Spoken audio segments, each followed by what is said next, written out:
L'enfant du pays est de retour dans son village et il se rend à la synagogue de Nazareth. Bonjour chers frères et sœurs, chers amis abonnés, à vous tous bonjour. Bon dimanche dans le Seigneur et bienvenue à Parole de Dieu au quotidien.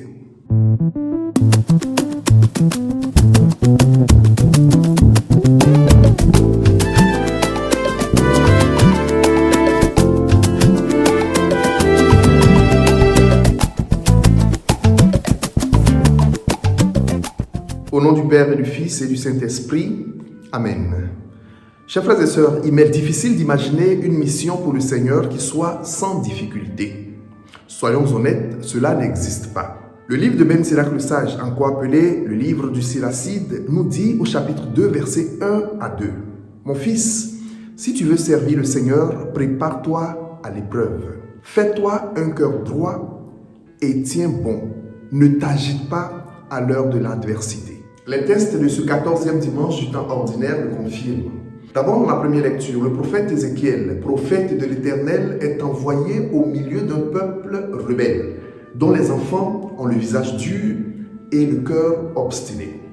Ensuite, dans la deuxième lecture, tirée de la seconde lettre de l'apôtre Paul aux Corinthiens, l'apôtre Paul a expérimenté dans sa chair, qui affirme « J'accepte de grand cœur pour le Christ les faiblesses, les insultes, les situations d'angoisse, les persécutions, les outrages, parce que lorsque je suis faible, c'est alors que je suis fort. » Nous pouvons donc affirmer avec l'apôtre Paul que les faiblesses, nos faiblesses, ne sont pas une entrave à l'évangélisation.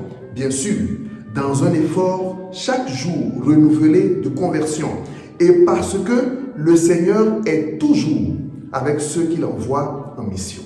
Enfin, l'Évangile nous pousse à reconnaître avec joie que quel que soit le temps et la distance qui nous ont séparés de nos familles et amis, on finit toujours, un jour, par retourner chez soi. Et si Dieu nous en fait la grâce, en vie et en bonne santé.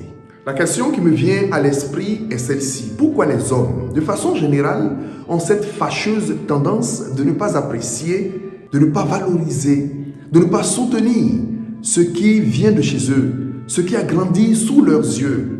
Pourquoi? C'est la réaction des contemporains de Jésus. Mais d'où vient tout cela? Cette sagesse qui lui a été donnée, ces miracles que ses mains réalisent, d'où lui vient tout cela?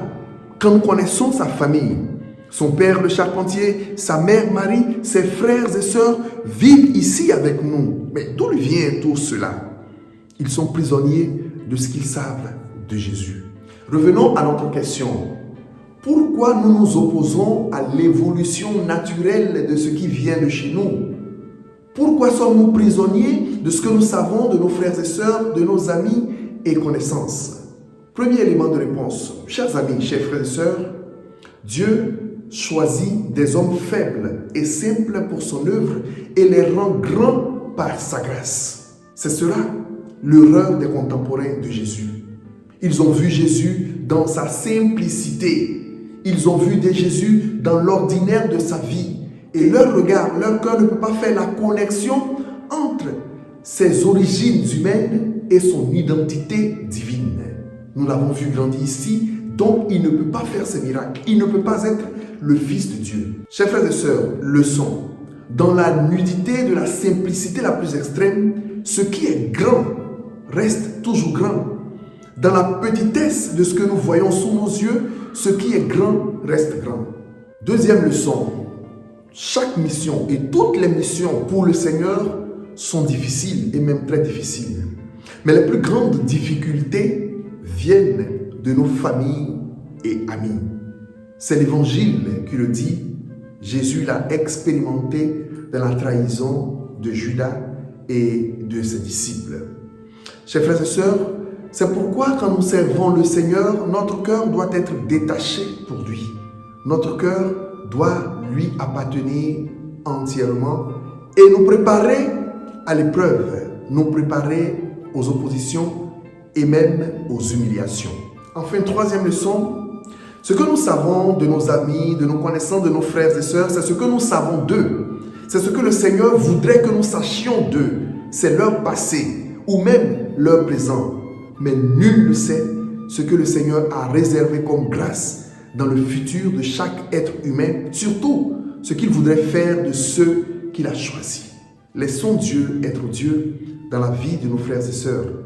Que sa bénédiction, son amour et sa miséricorde accompagnent tous les missionnaires du monde, qui nous bénissent tous, au nom du Père et du Fils et du Saint-Esprit. Amen. Une fois de plus, bon dimanche à toutes et à tous. Portez-vous bien et prenez soin de vous. Au revoir.